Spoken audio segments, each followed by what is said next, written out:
Bonjour à tous, je m'appelle Raymond Procès, je suis né à Pointe-à-Pitre, en Guadeloupe. Dès l'âge de 6 ans, je suis parti vivre en France métropolitaine avec ma famille. J'ai fait par la suite des études en sciences économiques et une petite carrière sportive en tant que coureur de 100 mètres plats en athlétisme. J'y ai atteint un petit niveau, on va dire, national. J'ai fait une carrière professionnelle dans le management au sein d'un grand organisme français. Étant jeune, pour parler de ce qui est littérature, étant jeune, j'ai beaucoup lu des bandes dessinées qui traitaient donc de science-fiction.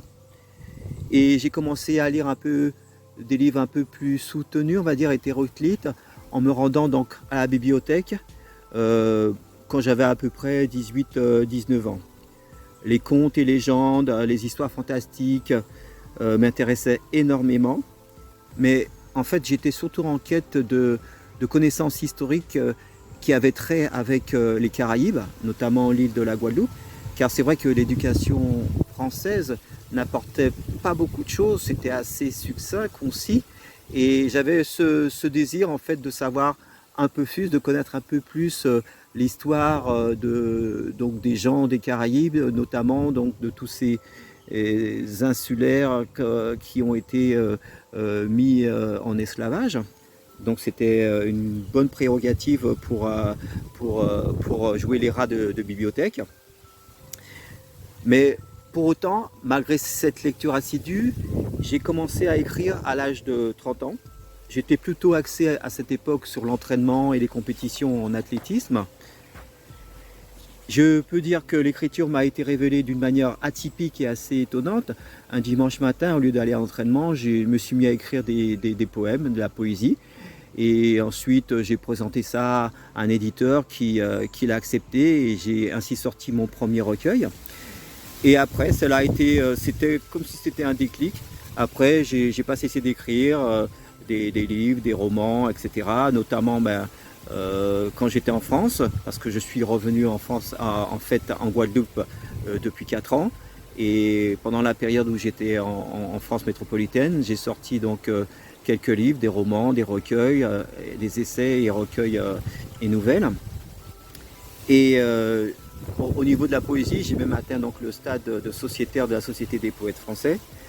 Je me suis mis à l'écriture et c'est devenu quelque chose d'habituel maintenant. Et comme justement, je suis revenu en Guadeloupe parce que j'avais une nécessité de revenir sur mon île natale parce que c'était vraiment un besoin fondamental. Et ici, j'espère promouvoir la littérature et aussi transmettre mes compétences au niveau sportif aux enfants et à tous mes compatriotes qui désirent donc apprendre et puis s'intéresser un petit peu à tout. Voilà.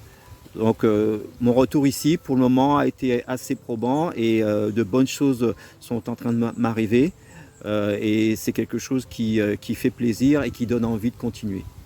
Je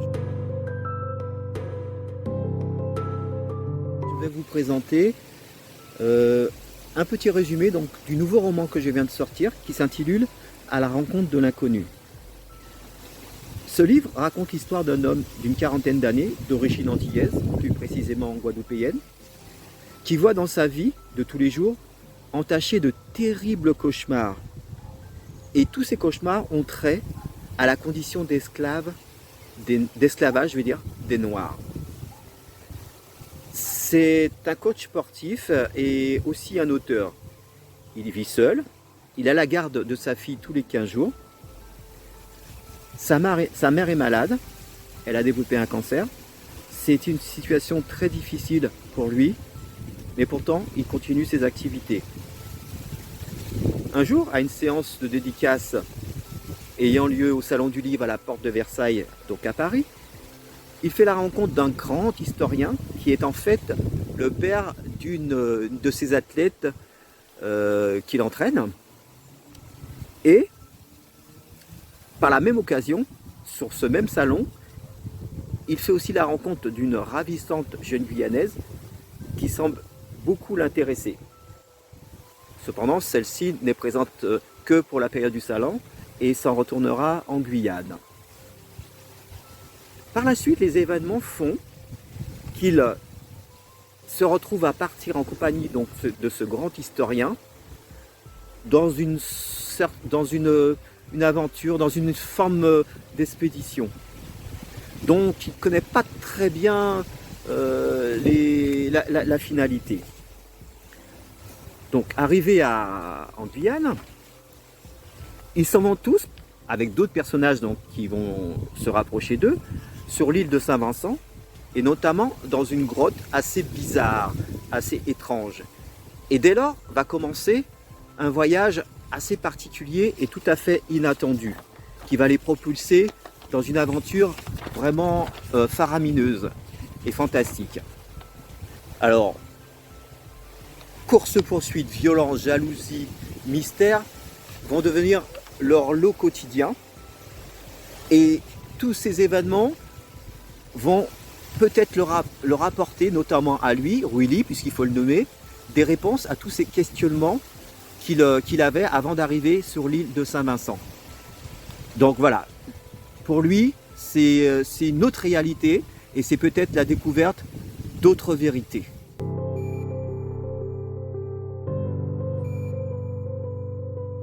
La thématique abordée est due à quoi?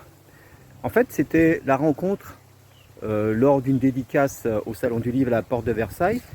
J'ai rencontré un éminent professeur, historien. Son nom, c'est Monsieur Onuro Denis Lara, qui était directeur du Centre de recherche Caraïbes-Amérique à Paris 10, Nanterre.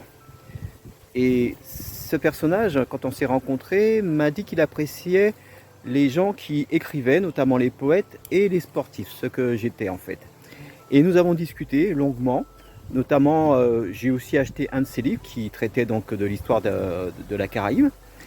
Et quelques jours après, il m'est venu l'idée en fait de me dire que ce serait intéressant d'aborder le sujet de la mise en esclavage des Noirs, mais d'une autre façon, pas simplement raconter des faits historiques énumérés comme ça. J'ai voulu l'inclure dans une forme de roman, mais aussi faire appel à une réalité qui rejoindrait un peu le passé à travers un personnage qui a déjà un bon potentiel et qui se pose lui aussi beaucoup de questions sur la véracité de tout ce qu'on nous raconte journellement et des histoires aussi, de l'histoire qui nous est pas imposée mais relatée et à se poser la question, est-ce vraiment la réalité et qui sont les personnages qui ont écrit cette histoire. Donc c'est un enchaînement que j'ai trouvé intéressant de faire ce parallèle, mais sans être pour cela, comme je ne suis pas historien, énumérer des faits vraiment actuels. C'est vraiment l'imaginaire qui a parlé, en essayant de donner une certaine vigueur, un certain mystère aussi, à poser un certain mystère à ce roman et à cette thématique pour que tout le monde puisse s'y retrouver, parce qu'on est tous en train de se poser des questions sur plein de choses, hein, sur l'histoire, sur certaines choses qui nous paraissent un peu étranges. Et c'est vraiment mettre à nu tout ce questionnement et faire en sorte que cette thématique que m'a suggéré en fait cet historien soit prise en compte et aborde d'une façon simple et méthodique une réalité concrète de nos jours, mais qui a eu son importance dans le passé et qui fait qu'aujourd'hui il y a une forme de reconnaissance de ces événements et qui atteste que malgré tout ça a beaucoup changé notre réalité et peut-être même notre futur.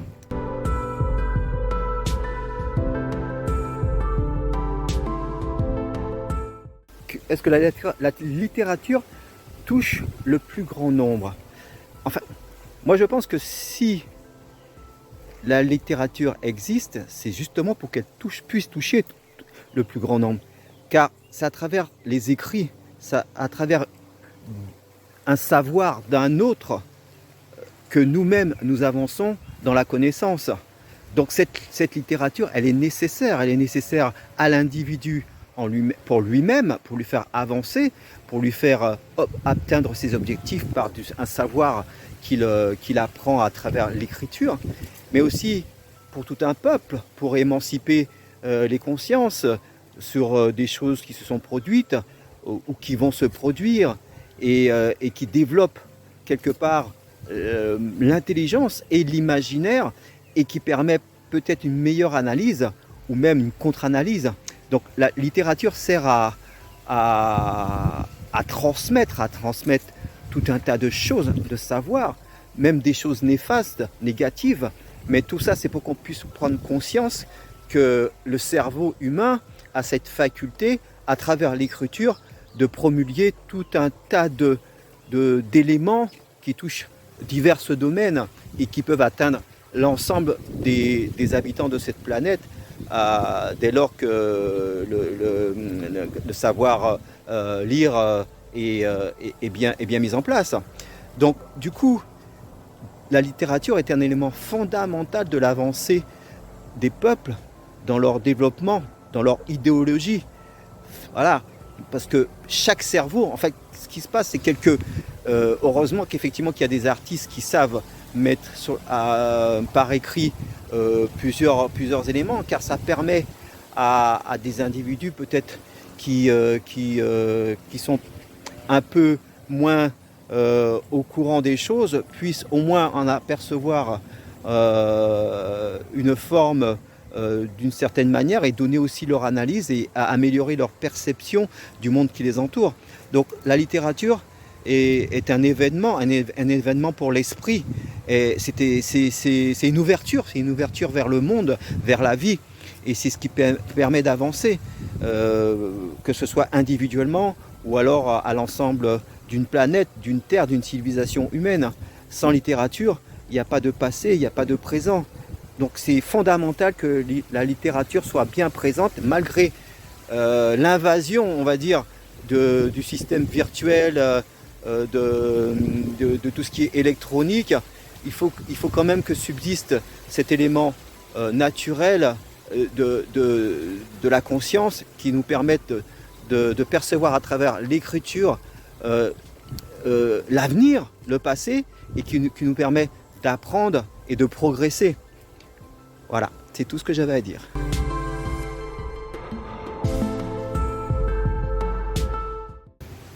Pour répondre à cette question, comment vous vient l'inspiration? C'est une question très difficile, à répondre. Moi, en tant qu'auteur, j'avoue que j'ai pas vraiment la solution. Donc, c'est l'inspiration, elle est là, sans qu'on sache pourquoi. Peut-être aussi parce qu'on a vécu des choses, une expérience passée, où ça vient de l'inconscient, du subconscient, que je ne sais quoi dire. Et c'est certainement surtout relié à une sensibilité particulière, à une émotivité, à une empathie qui fait que ce que l'on regarde, ou alors ce qu'on se rappelle, se remémorise, nous pousse à créer des écritures ou une histoire, une poésie, parce que justement on a envie d'extraire du cerveau cet élément qui fait que qui nous donne en fait envie, et même peut-être qui nous oblige quelque part à le poser sur le papier. Donc l'inspiration, elle est universelle, elle est partout. Elle vient comme ça sans qu'on s'y attendre, sans même des fois le formuler, elle vient subitement. Et d'ailleurs c'est même des fois, c'est quand on cherche à vouloir écrire absolument des choses, des histoires, qu'elle ne vient pas. Elle vient comme ça, à l'improviste, on va dire. L'inspiration, elle vient à l'improviste. Ou peut-être parce que c'est peut-être aussi un don, et c'est peut-être pour ça que le mystère subsiste, c'est que l'inspiration, elle est fondée naturellement. Je pense même qu'il ne faut même pas la chercher. Ça vient ou ça vient pas, c'est tout. On ne peut pas la forcer à venir. Donc, d'où me vient l'inspiration? Mon inspiration, elle est comme ça, elle est subite, elle vient comme ça, sans même que je m'y attende. voilà, une pensée, une trame de roman qui vient, écrire un poème en 5 minutes, sans même savoir au début ce qu'on allait écrire. C'est des choses qui sont un peu fantastiques et peut-être inexplicables. Donc, j'essaye même pas de les expliquer, je fais avec. Mais c'est plaisant parce que on est satisfait de l'avoir en soi et de pouvoir l'étaler sur la page et dire par la suite que ça détermine un poème, ça détermine la trame d'un roman. Donc l'inspiration, elle est séductrice et elle est aussi impérieuse parce que c'est quand elle est là qu'on est quelque part forcé d'écrire. Voilà, parce que on l'attendait pas, donc elle nous oblige. Ah, moi maintenant je suis là, maintenant tu fais ce que tu dois. Donc l'inspiration c'est une meneuse d'esprit. Voilà pour moi, l'inspiration c'est une meneuse d'esprit et elle est libre. Elle vient quand elle veut et elle est comme ça. Voilà, ce qui fait que tout artiste a cette liberté de penser que lui attribue l'inspiration. Merci de votre écoute. Que représente l'écriture pour vous? Ben, écoutez, l'écriture pour moi, ce que ça représente. Alors, comme je le disais, l'écriture m'a été révélée. C'est pas quelque chose où depuis tout petit j'espérais tomber dedans. Ça m'a été révélé.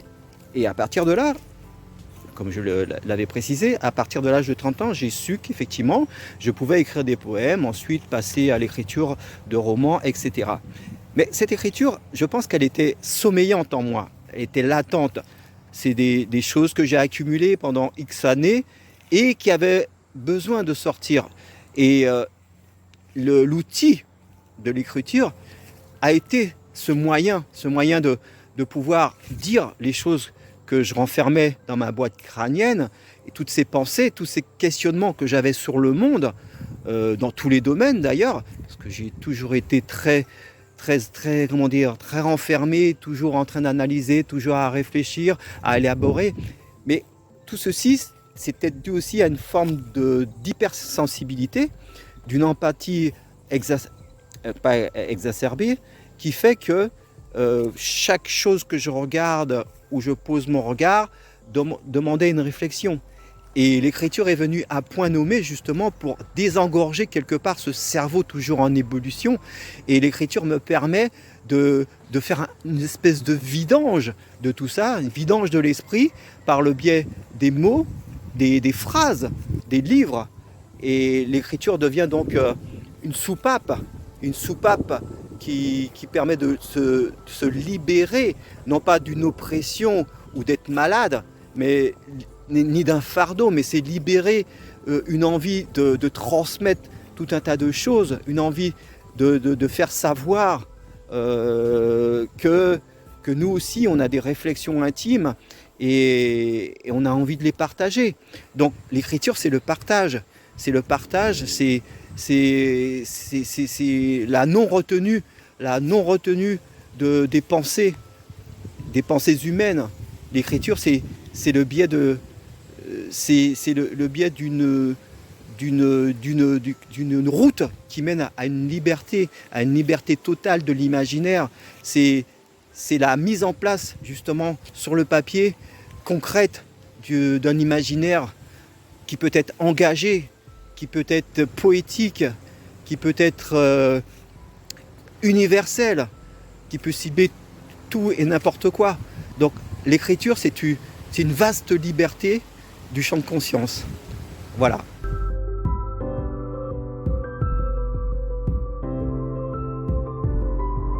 Quelles sont vos préconisations pour les femmes et les hommes qui veulent se lancer dans l'écriture, bien sûr?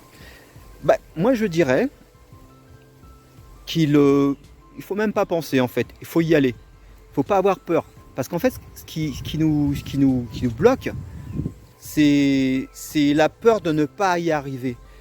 C'est la peur de ne pas y arriver, c'est la peur de se dire que si on écrit, est-ce que cet écrit, on va le livrer aux autres?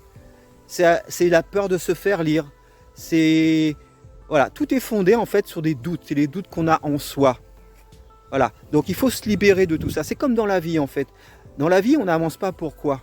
On a des objectifs, on veut les atteindre. Mais on a toujours cette réflexion intimiste qui dit que on va pas y arriver. Oh, c'est trop dur. Oh là là, ça va prendre du temps. Voilà.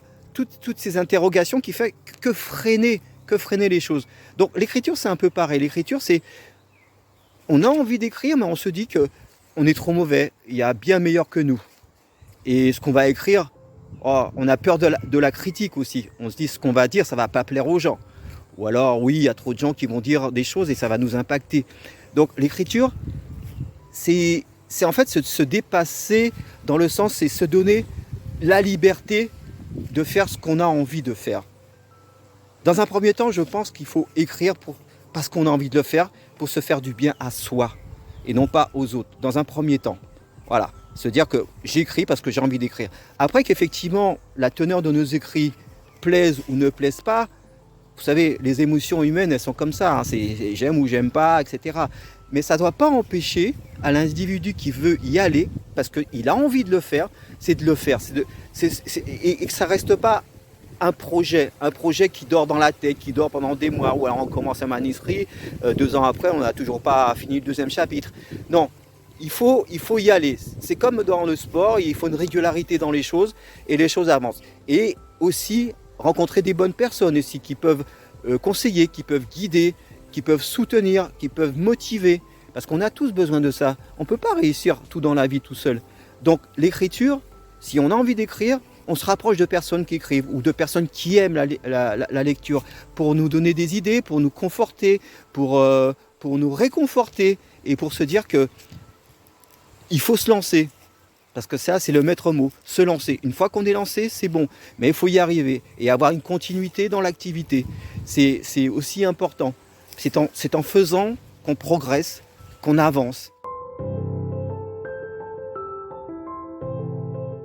À l'occasion de la sortie de mon nouveau roman À la rencontre de l'inconnu, je vais vous dire dans quels endroits vous pouvez acheter ou commander donc, ce roman.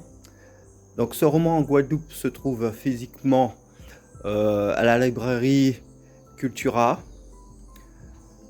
Fnac Millénis, Fnac Colin, la librairie générale et dans l'ensemble des librairies on peut donc le commander. En ce qui concerne la France, ce livre peut être commandé sur toutes les librairies, en ligne ou classique. Ou sur Bookelist, Décitre, Fnac, enfin toutes les librairies qui se trouvent en ligne, normalement on a la possibilité de se procurer donc l'ouvrage À la rencontre de l'inconnu. Voilà, donc je ne vois pas ce que je pourrais dire d'autre. Écoutez, profitez-en. Je vous remercie de votre écoute. À bientôt.